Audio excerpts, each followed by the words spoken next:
कल्याण पश्चिमेतील आधारवाडी परिसरात व्हेक्टर्स इमारतीला भीषण आग लागलेली आहे। तर इमारतीमधील एका घरात आग लागली। यावेळी अग्निशमन दलाच्या 2 गाड्या घटनास्थळी दाखल झाल्या असून अग्निशमन दलाकडून आग विझवण्याचे प्रयत्न सुरू आहेत। तसंच इमारतीत अडकलेल्या काही जणांना बाहेर काढण्यात आले। इतर जणांना बाहेर काढण्याचे प्रयत्न अग्निशमन दलाकडून सध्या सुरू आहेत। ही आग आपल्याला पाहायला मिळते सध्या स्क्रीनवर। अग्निशमन दलाकडून आग विझवण्याचे शर्थीचे प्रयत्न सध्या सुरू आहेत। या संदर्भात आढावा घेतलाय आमचा प्रतिनिधी आतिश भोईरे।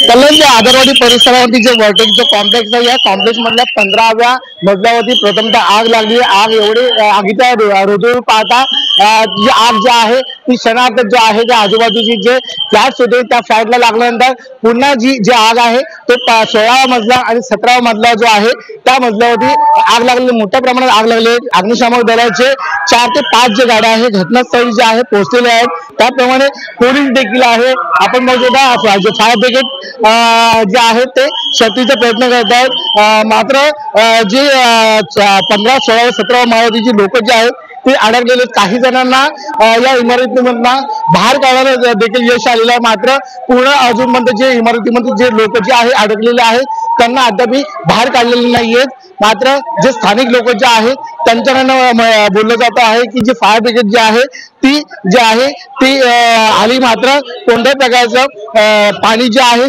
त्याला सुरुवात केली नाहीये। पोलीसचा मोठा बंदोबस्त देखील आहे, ॲम्ब्युलन्स वगैरे जे आहेत। तर त्यामुळे जी आग जी आहे ती अद्याप 1 तास झालेली आहे, ती आटोक्यात जी आहे आलेली नाहीये। त्यामुळे जी आग आहे ती आटोक्यात आणण्याचा प्रयत्न सुरू आहे। कॅमेरामॅन स्वप्नील शेजवळ, आतिश भोईरे, झी मीडिया, कल्याण।